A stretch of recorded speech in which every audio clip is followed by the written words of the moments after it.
Hi everyone, welcome to this Future Net Zero Insight with me, Kieran Bose, and I'm delighted to say that I'm joined by Tom Parrott, who's the Head of Sustainability at the University of Surrey. How you doing? Very well, Kieran. Thanks for having me. Yeah, it's great to have you on, and I think the story that we're covering here is one that will be quite, intriguing to a lot of people, and one that is quite different in terms of what we're seeing from universities at the moment. So, you've partnered with SSE Energy Solutions, and the figure that's been quoted of how you're going to sort of increase your renewable energy is quite astronomical. So, do you want to sort of talk us through that? No, of course. So this is sort of one part of the university's net zero strategy, and it will mirror a lot of organisation strategies, and that's to reduce your energy demand, but also to generate on site, to purchase from certificated energy sources, and then to offset what you have remaining. But this on site generation piece that we're talking about is really exciting because we're talking about going from 0.1% of the university's annual demand to 20% of our annual demand being generated on site.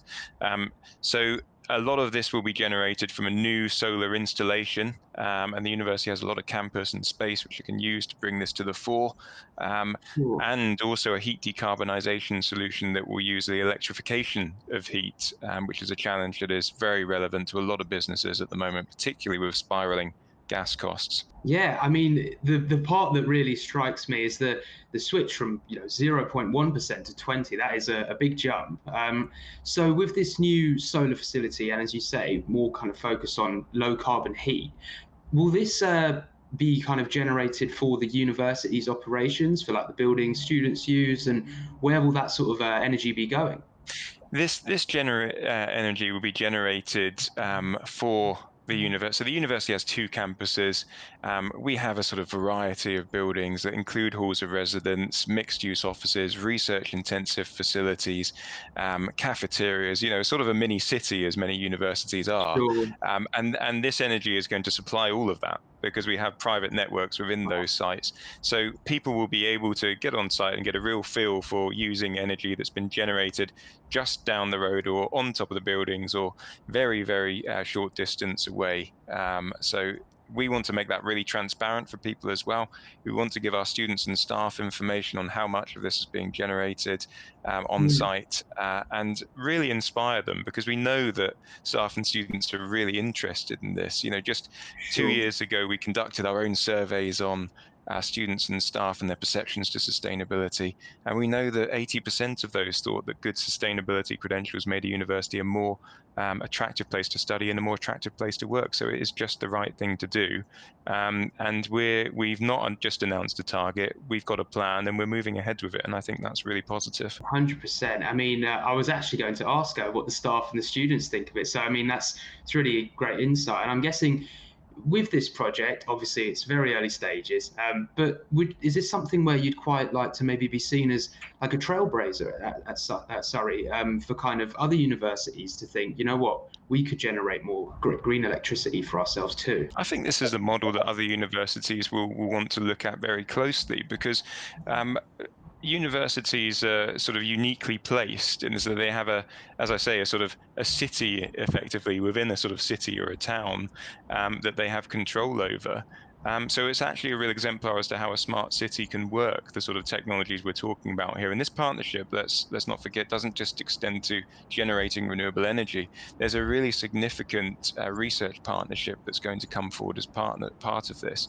So we will actually be working with SSE Energy Solutions to craft research bids, to fund studentships on site, to provide our students with opportunities to trial things on site in a living lab approach that perhaps they wouldn't have got to otherwise. So this encompasses research as well, and that's why I think it's really interesting for universities because it's right up their street in a lot of ways, and Yeah. these could become real powerhouses across the country. I think if we take up this approach and move forward. So working with SSE on this is fantastic, and to have such a forward-thinking partner has been a real sort of positive note to this partnership. No, it sounds great, and I think, as you say, combining what the university is there for and what it's good at, which is educating young people and sort of employing the net zero and the kind of green space of thinking into that. It's really interesting. I've seen you guys set a target to achieve net zero by 2030. Is that correct? That's correct, yes. And what we're doing with that as well, we set that target back in January 2020, and that's the point actually at which we were talking about the plan, which has encompassed this kind of partnership approach that you've seen with SSE that's come today, because we've had to go through a procurement process. It's taken sort of the best part of 2 years to get to that, but we were starting to move forward with that plan almost as soon as the target was announced. But the other thing that forms part of that is the science-based part. And so the university is very clear about what its contribution in terms of carbon reduction is every single year, if we are to do our bit of limiting global temperature increase to 1.5 degrees. And that's really fundamental to avoiding some of the worst effects of climate change. So we're proud to be leading on that front and to be one of only a few universities who have that science-based target. Well, thanks so much for coming on and just shedding some light on that. I won't ask anything more, as you say, it is early stages, and there'll be a lot more to come, I'm sure. Is there anything else that you'd like to add? We touched on students, and Kieran, I just wanted to sort of add that the university, the other strand to this, is the university is doing a fantastic amount of work in embedding sustainability in the curriculum. And we do have a very strong vision as a university that every student should leave understanding what the sustainability impact is of their chosen career choice and how to mitigate that. So we've made a commitment to embed sustainability in every taught program as part of our curriculum design review. And so we're taking this very seriously across all elements, across research, across operations, and across curriculum and partnerships. So thank you very much for having me on to talk to you today. And I'm really excited about coming back and chatting to you more about this in due course.